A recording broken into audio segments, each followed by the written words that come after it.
Na cidade de Aracaju, nos anos 60, a trajetória dos filhos das famílias mais bem posicionadas, na classe média alta, na alta burguesia, que estudavam em Aracaju, era fazer o ginásio no ginásio de aplicação e depois cursar o clássico ou o científico no Ateneu Sergipense.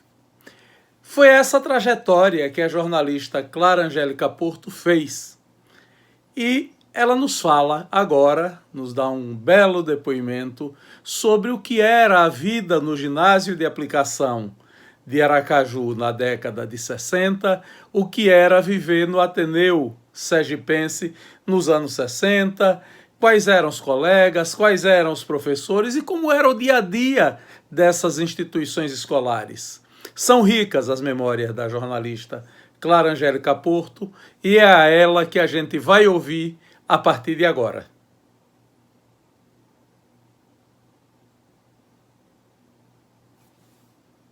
Eu não passei em primeiro lugar no exame de admissão do GA pela minha nota em matemática e ciências. Eu tive 9,8 em português.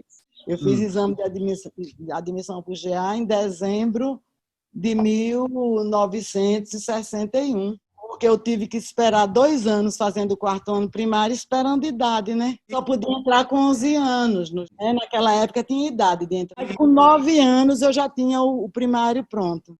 Inicialmente, um peixe fora d'água, porque se lembre que eu convivia com esses adultos todos, né? Eram meus amigos, Hugo Costa, Guega, Alencarzinho, Ribeirinho, Sodré Júnior, né? Dom Távora, que eu chamava de Zé Vicente, me adorava, foi meu grande amigo, entendeu? Eu era criança, mas ele era meu amigo. Pense uma coisa dessa. Me convidava para almoçar lá no Palácio Episcopal, entendeu? E dedicava tempo a conversar comigo, porque me achava interessante. E eu amava Dom Távora, amava, adorava Zé Vicente. Tinha as amiguinhas, as vizinhas, que brincavam na porta, né? De manja, de estátua, de roda. Mas meu mundo era aquele, né? Aí eu fui conviver com as adolescentes, né? E era muito rejeitada, porque os professores me conheciam de nome, né? Aí ficavam tudo em cima de mim. Aí peguei Carmelita, aí Carmelita se apaixonou, entendeu? Foi por causa de mim que Carmelita criou a Academia Sergipana de Letras dos Jovens Escritores. Escreveu 2 peças para eu encenar, tanto que eu saí das mãos de Aglaé, né? Porque quando eu fui para o GA, eu deixei de ir para a escolinha de música. E aterrissei no colo de Carmelita, que me amava. Foi a minha melhor amiga, a maior confidente. As coisas que eu não conseguia discutir com mamãe era com Carmela, eu chamava ela de Carmela, fora da sala de aula. Na sala de aula era a professora Carmelita. Carmela, foi ela que escutou meu coração durante todos os 4 anos do GA. E ela me adorava. Olha, quando eu fui vê-la, eu vou vê-la sempre, né? Que ela, se bem que agora, toda vez que eu vou, eu fico em prantos. O irmão dela fica só me olhando. Eu fico em prantos, porque ela não responde mais, né? Uma vez que ela respondeu, quando eu cheguei lá, estava o doutor Zé Augusto Barreto, que era o médico dela. Ele tinha sido chamado porque ela não acordou passando bem. Aí eu cheguei e ficamos naquela interação nossa, né? Nós tínhamos uma interação que era só nossa. Aí ela foi saindo da letargia, saindo. Daqui a pouco ela estava às gargalhadas, doutor Augusto disse, professora, eu vou me embora porque o remédio da cura chegou. Você está ótima e vai continuar ótima. Aí me deu um abraço, se despediu, foi a última vez que eu o vi. E aí, sabe o que foi que Carmelita me disse nesse momento? Ela me mostrou, pegou uma caixa e pegou uma porção de coisas minhas que ela guardava. Recadinhos, bilhetinhos, pequenas histórias que eu tinha escrito. Ela tinha uma caixa de Clara Angélica. E ela nas aulas dela, depois, alunos me diziam, professora Carmelita usa você de referência, de aluna. Me segurou minhas duas mãos e disse, você foi das alunas que eu tive, você aprendeu tudo que eu lhe ensinei. Aí eu comecei a chorar e disse, você, Carmela, ensinou tudo que eu precisava aprender. Nosso último momento de lucidez. Tinha a dona Rosália, que era diretora, né, que era um general, era linda, parecia com Ingrid Bergman, segundo o papai, mas era um general. Então, eu que tinha uma mãe controladora e um pai autoritário, ficava meio à esquerda com o generalismo dela. E outra coisa, ela era muito... Mas eu gostava muito dela. Eu fui visitar ela com o Marcelo Ribeiro. Marcelo Ribeiro é minha companhia das visitas. Vamos ver nossas veinhas, Marcelo? Vamos.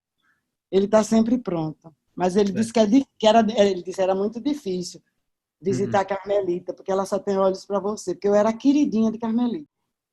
Aí, professor Leão, que era horrível, ele era um torturador emocional dos alunos, mas que eu levei 0 numa prova de matemática, e ele disse, para você passar sem segunda época, vai ter que tirar 10 no próximo. Eu lhe desafio, porque eu sei que você jamais irá conseguir. Aí eu estudei, era a época das equações e de trigonometria. Estudei e tirei 10 na prova. E agora? Aí ele riu. Então, apesar da gente ter esses atritos, por eu não gostar de matemática, ciência, mas o que eu odiava era ciência. Eu mostrei a ele que podia, né? Então, a gente tinha uma admiração mútua, eu e o professor Leão. Aí tinha Lucinha, de inglês, Lucinha Viana, que era todo amor, que era uma criatura fantástica, né? Eu tive professores ótimos, mas a minha grande influência no ginásio foi Carmelita. Por exemplo, Rosinha, que passava dia lá em casa, eu passava dia na casa de Rosinha, né? Luísa, que não existe mais, de Doutor Milice, também passava dia lá em casa, eu passava dia... Então, tinha intimidade com elas.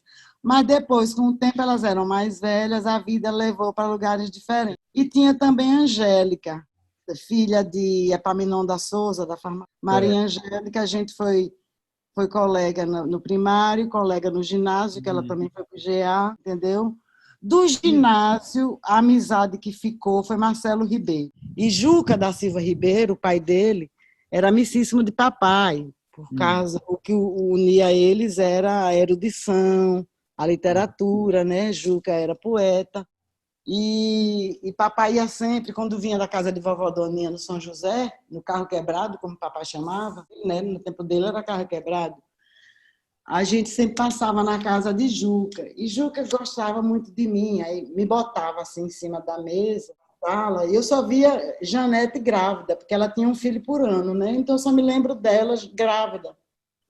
Ele me botava em cima da mesa e dizia, declame, Clara Angélica, declame. Eu dizia, sol, lua, flores, amor. Eu dizia palavras soltas e ele achava lindo. E ele dizia, Nilton, essa menina é um artista. Então, Janete estava grávida. Eu tinha 3 anos de idade. Pois não é que quando a menina nasceu, que se chama Fátima Ribeiro, irmã de Marcelo, que fez até um livro há uns anos atrás, ele me botou de madrinha da menina. Eu, com 3 anos, batizei Fátima. E com 5, batizei minha irmã.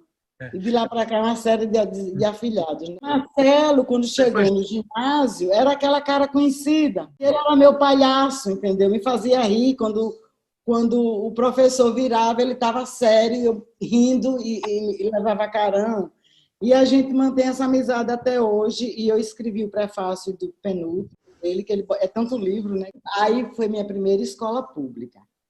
Aí foi quando eu me soltei, porque o GA tinha toda aquela disciplina, você passava a manhã inteira só fazendo... Professor Leão passava, às vezes, 50 questões de matemática para a gente fazer em casa. Aí, francês era o mesmo programa que se seguia na Aliança Francesa. Rosália era professora de francês, depois Teresa Prado. era também um caderno inteiro, a página do livro inteira de tarefas. Português, Carmelita, a gente tinha que ter um diário, que ela não lia o diário, mas ela tinha que passar o visto toda segunda-feira, com todas as datas, tinham que ser preenchidas.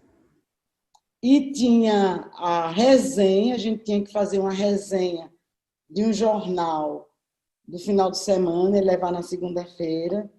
Então, eu começava às 8 horas da manhã a fazer minha banca, terminava às 11, tomava banho, almoçava e caminhava da Rua São Cristóvão para o GA, perto do Ateneu, atrás do Ateneu. Ainda tinha teatro, era uma loucura, né? Como a minha formação do GA, né? Latim, as línguas e tudo. Eu fui para o curso clássico do Ateneu, cheguei lá, sabia tudo, depois de 4 anos de GA, que na época era a melhor escola daqui, e era uma escola modelo no Brasil, né? Os alunos do ginásio de aplicação, o ginásio de aplicação foi no Brasil inteiro, né? Zé Disseu foi aluno de GA, né? Aquele outro, como é o nome dele? Vladimir, foi aluno de GA. As grandes lideranças políticas do Sul saíram do GA. E aí eu sabia tudo, não precisava estudar. Eu fazia tudo no que eu tinha estudado no GA. Aí eu me soltei, foi quando eu comecei a ter vida social, a ser danada, gritando pelos corredores do Ateneu, sendo paqueradíssima. Aí eu fui exercitar o meu lado fútil, porque assim, mamãe e Guega não deixavam eu ler revista de quadrinho, porque era para menina fútil. Aquelas revistas, Zampo Noturno, querida.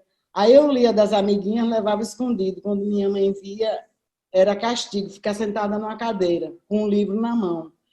Então eu dizia assim, qual é o seu sonho? Eu quero ser fútil. Aí, quando eu tinha 13 anos, Dom Luciano Duarte chamou minha mãe e meu pai lá no GA, eles foram preocupados, achando que era alguma coisa. Era Dom Luciano dizendo que queria me orientar para eu escrever um livro, porque o GA queria publicar um livro.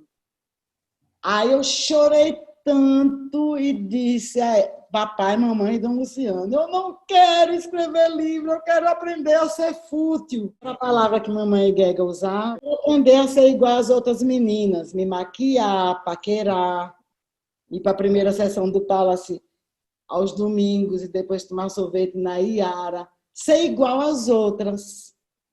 Era o meu sonho. Ave Maria, eu tive um que não sei se você ouviu falar dele. O nome dele era Raimundo Barbadinho Neto. Ele era um gênio. Uma mão queimada, uma mão defeituosa. Ele era professor de português. Ele era um gênio. E quando ele viu meu talento com a língua, ele disse, eu tenho uma proposta a lhe fazer, mas primeiro você vai ter que conversar com seu pai e sua mãe.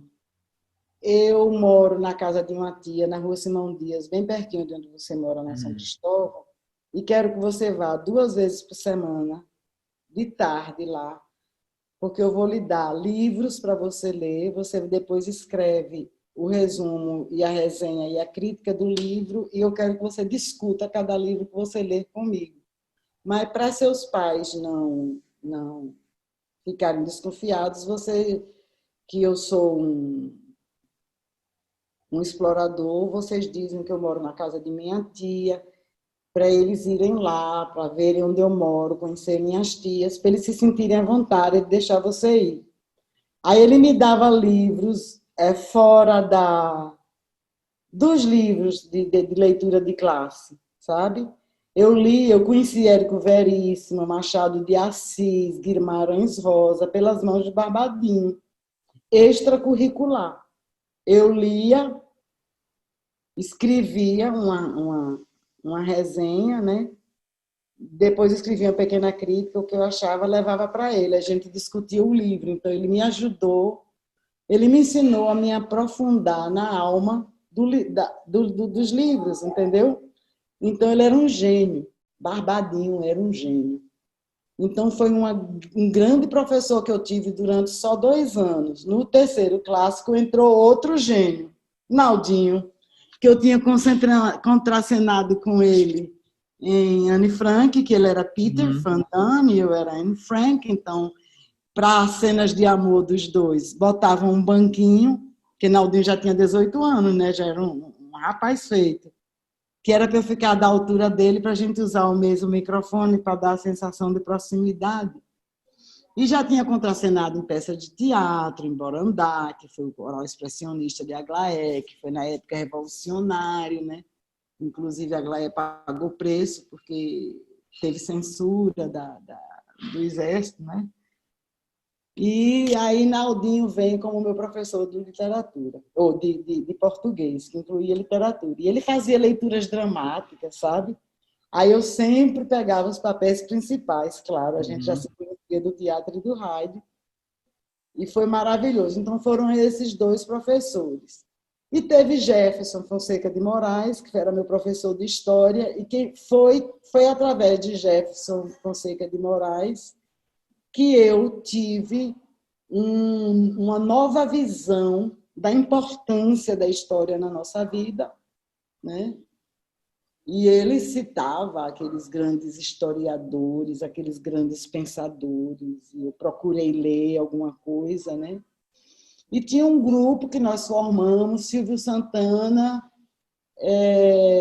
Gilza Borges, eu, a Dônia, e não sei quem era mais, que eram os encontros na casa de Gilza Borges, ali perto do parque, que era para discutir filósofos, historiadores, pensadores, poetas, seresteiros, namorados, correios. Então, isso me dava muito mais do que o curso em si, que era fraco. Era Barbadinho, depois Naldinho, Jefferson, tinha Maria da Glória Monteiro. Inglês eu não precisava estudar, que era um professor fraco, e eu já me defendia bem, né? Conhecia a gramática. E tinha filosofia, né? Introdução à filosofia, introdução à psicologia, e eu fui ensinar na escola normal. Introdução à filosofia e introdução à pedagogia. Eu comecei a ensinar na escola normal. Eu era professora lá. Foi nessa época que, quando eu substituía o Wellington Mangueira, do DCE, que eu substituía o Wellington, dando as aulas dele, para ele poder viajar. E eu dava as aulas. E a condição do papai era que eu não podia ir só, que era Costa e Silva, era na periferia. E papai não deixava. Aí Jackson Barreto se ofereceu, que o Wellington era líder de todos nós, né? Com conhecimento profundo dele de dialética, de Marx. Ele era um gênio, né? Era o grande líder estudantil da época. Jackson caminhava da casa dele na Rua Distância, vinha me buscar na Rua São Cristóvão. Enquanto eu estava na sala de aula, dando as aulas de Wellington, Jackson estava panfletando a estudantada que estava do lado de fora, né, da sala de aula, que não tinha aquela história de horário vago e tal. Então, eu trabalhava dentro da sala de aula, dando as aulas, e Jackson panfletando. Depois, a gente pegava o ônibus, Jackson me deixava em casa e ia a pé para a casa dele na Rua Distância. Tudo isso por amor ao Wellington. Era nosso amor, nosso guru. Primeiro, eu não queria fazer pedagogia, queria fazer teatro, mas meus pais não deixaram. Você vai morrer de rir quando eu lhe contar como eu passei no vestibular de biologia, meu professor da prova oral sendo Gilvan Rocha.